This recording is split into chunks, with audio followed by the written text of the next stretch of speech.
ભગવાન બાલપ્રભુ એના દિવ્ય અને અદ્ભુત એવા ચરિત્રો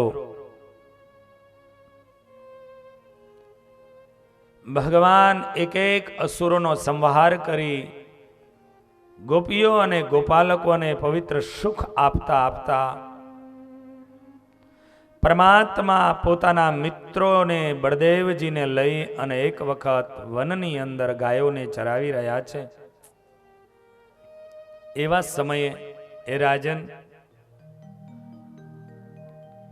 ધેનુકાસુર કરી અને અસુર ગધેડાનું જેને રૂપ લીધું છે, તાલવનની અંદર કોઈ પણને અંદર જવા નથી દેતો. એ વનના ફળ સુકાઈ જાય છે, સડી જાય છે,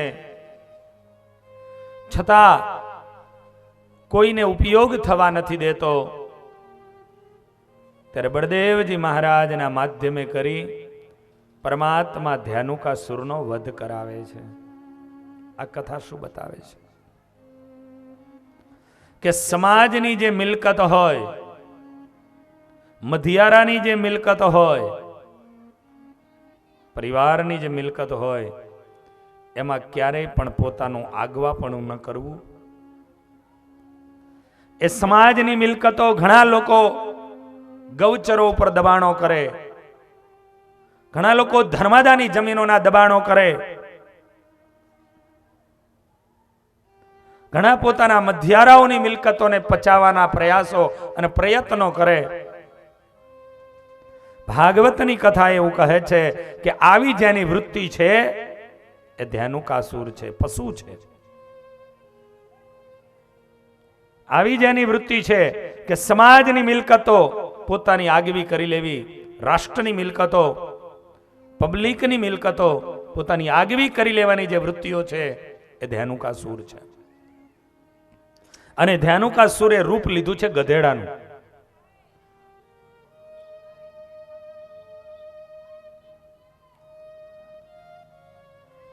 પરમાત્મા બળદેવજી મહારાજના માધ્યમે કરી અને વધ કરાયો છે. એ વનને ઠાકોરજીએ શુદ્ધ કર્યા છે. પ્રભુએ વિચાર કર્યો, બસ હવે એક કામ કરું, આ જલને પણ શુદ્ધ કરું. કે કાલીય નાગ યમુનાના ધરાની અંદર આવીને બેઠો છે. એટલો તો એને એના ઝેરનો વિસ્તાર કરી નાખ્યો કે પાણી કોઈ પી ન શકે. અરે વૃક્ષને વેલ્યો, એના ફળને પણ જો કોઈ ખાય તો ઝેરને કારણે કરી અને એ ત્યાં મૃત્યુ પામી જાય, મૃત્યુ પામી જાય.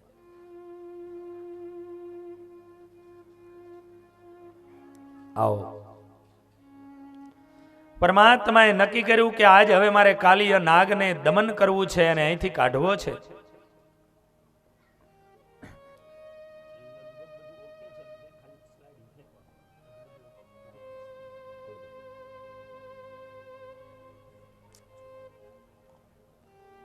એ જ સમય ઉપર પરમાત્મા મનની અંદર નિર્ણય કરે, વિચારો કરે. હા, કે આજે પરમાત્મા કહે છે કે આ નાગોનો રાજા જો કોઈ હોય તો એ બળદેવજી મહારાજ છે. માટે બળદેવજી મહારાજ એને ત્યાં લઈ નથી જવા, કારણ કે અમારા બેનું યુદ્ધ થાય, મારું અને કાલીય નાગનું ભગવાન કહે, અને એમાં ઈ જઈને એના રાજાના શરણમાં વયો જાય તો અમારા બે ભાઈઓ ભાઈઓ વચ્ચે તકલીફો ઊભી થાય. ભગવાન આવો વિચાર કરી દાઉજીને કહે છે, દાઉ આજે તમે ઘરે રોકાઓ. દાઉજી મહારાજ કહે છે, નહીં નહીં લાલા, મારે તો તમારી સંગાથે જ આવવું છે.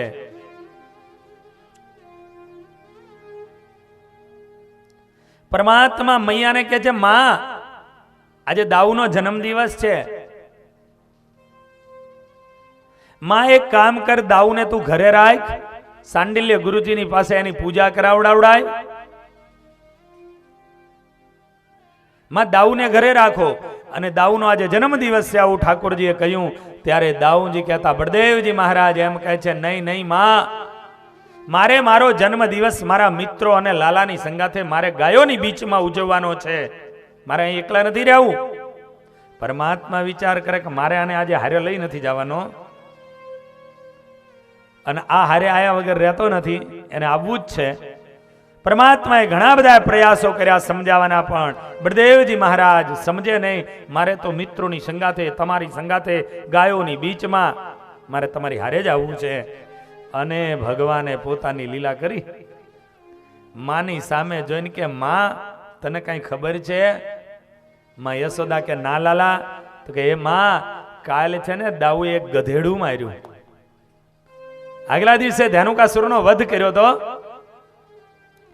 પરમાત્મા કહે છે માં, કાલે આ દાઉએ એક ગધેડું માર્યું. અને એ ગધેડું માર્યું એમાં તો આમ બાયો ચડાવે છે કે મેં રાક્ષસ માર્યો, રાક્ષસ માર્યો. અરે માં, રાક્ષસ ક્યાં, ગધેડું માર્યું તું. અને બળદેવજી મહારાજ કે નહીં મૈયા, એ જુઠ્ઠું બોલે છે. કેવો મોટો માં ભયંકર રાક્ષસ હતો, જંગલમાં કોઈને જવા નહોતો દેતો. એ ફળ અને ફૂલો એ ખાઈ જતો તો, શેડવી નાખતો તો, સૂકવી નાખતો તો, પણ કોઈને આપતો નહોતો. આવો મોટો રાક્ષસ હતો. ભગવાન હસતા હસતા કે ના માં ના, આ તો બધું બનાવી કાઢેલી વાતો કરે છે, બાકી આને ગધેડું માર્યું. અને ભગવાન મીંડા કહેવા, માં દાવે ગધેડું માર્યું, ગધેડું માર્યું. અને દાઉદજીને ખીચડી.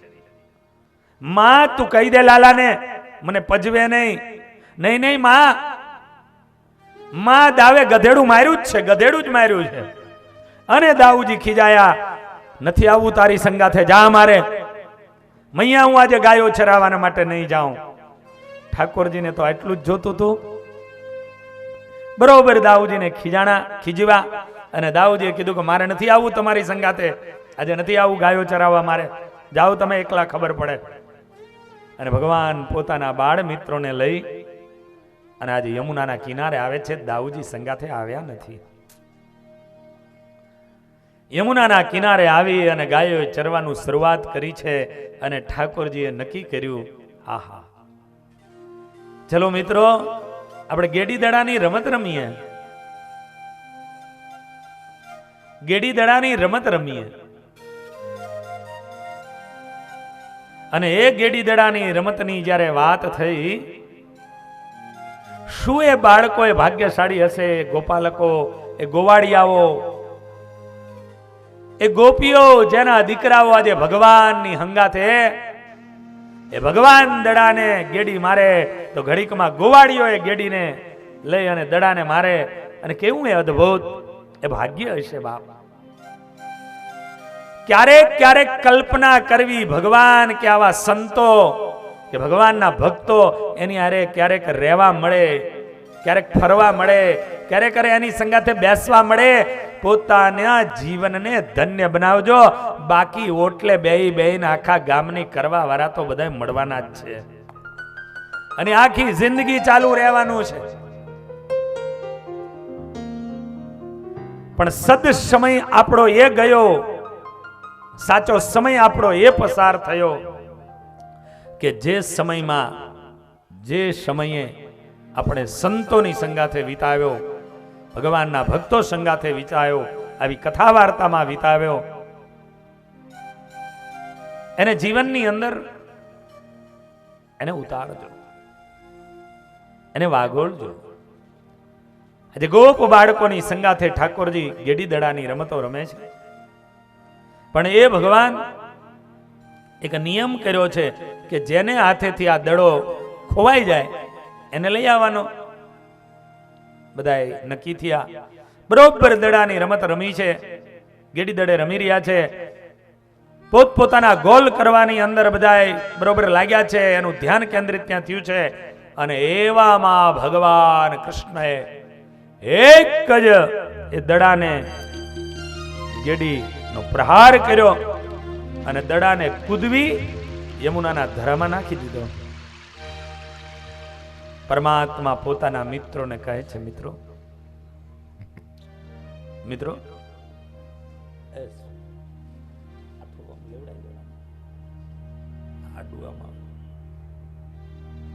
એ નહીં.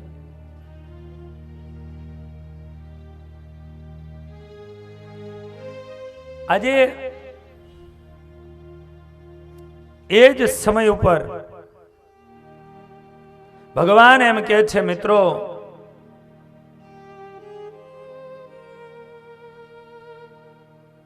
હવે દડો મારા જ હાથે ગયો છે તો હું લઈ આવું. દરેક મિત્રોને ખબર હતી કે આનું શું પરિણામ આવે, અને એટલા વાસ્તે મિત્રોએ એટલું કહ્યું, લાલા આની અંદરમાં ભયંકર એવું નાગ છે, અને માટે લાલા માં ભયંકર એવો આની અંદર નાગ છે, આપણે નથી જવું. લાલા એક કામ નીચે રાખજો. એક કામ કરો લાલા, આપણે બીજો દડો બનાવીશું, પણ આમાં સર્પ રહે છે, નાગ રહે છે, માટે આમાં નથી જવું.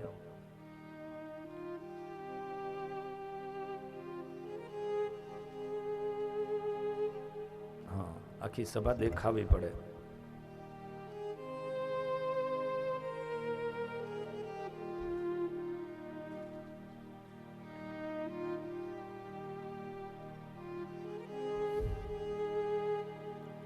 પણ પરમાત્મા કહે છે, નહીં મિત્રો, નિયમ એટલે નિયમ, બંધન એટલે બંધન, બંધારણ એટલે બંધારણ.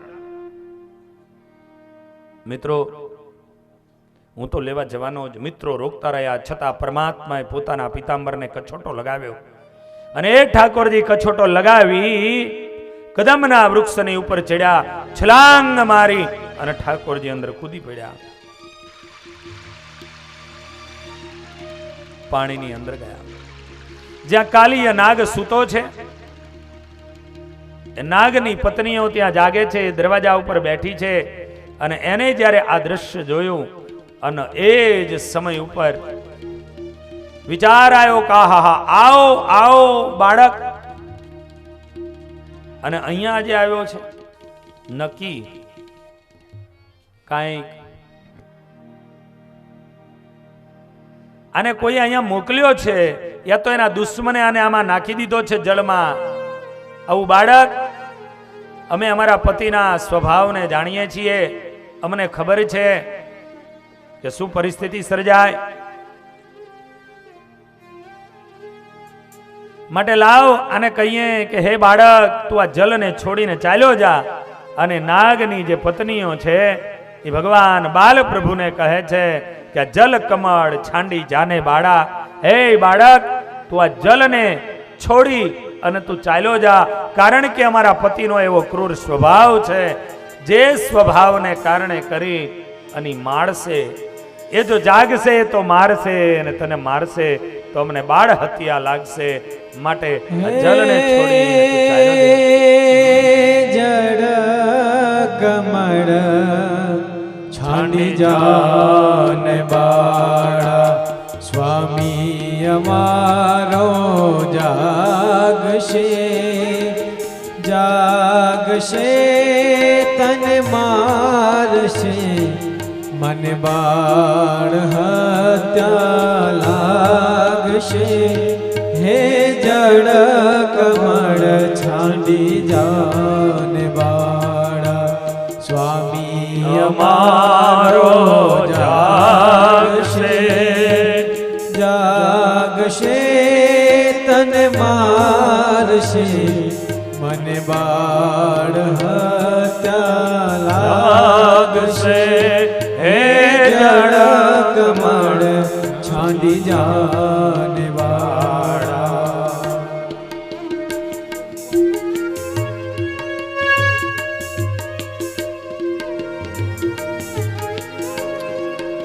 હે બાળક, તું આ જલને છોડીને ચાલ્યો જા,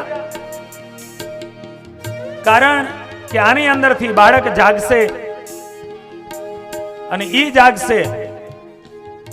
પ્લીઝ ત્યાં બેઠેલા માતાઓ જરા આગળની લાઈનમાં બેઠેલાને એને કહેજો કે મર્યાદા અમારી સત્સંગની અને સંતોની પ્રમાણે કોઈ માતાઓ ત્યાં રિયા દર્શન કરી લે. આનપા કોઈના ત્યાં મૂર્તિઓ રાખી છે,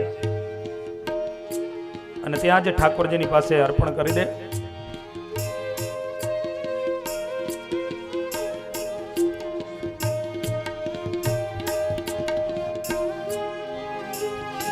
આ જલને છોડી અને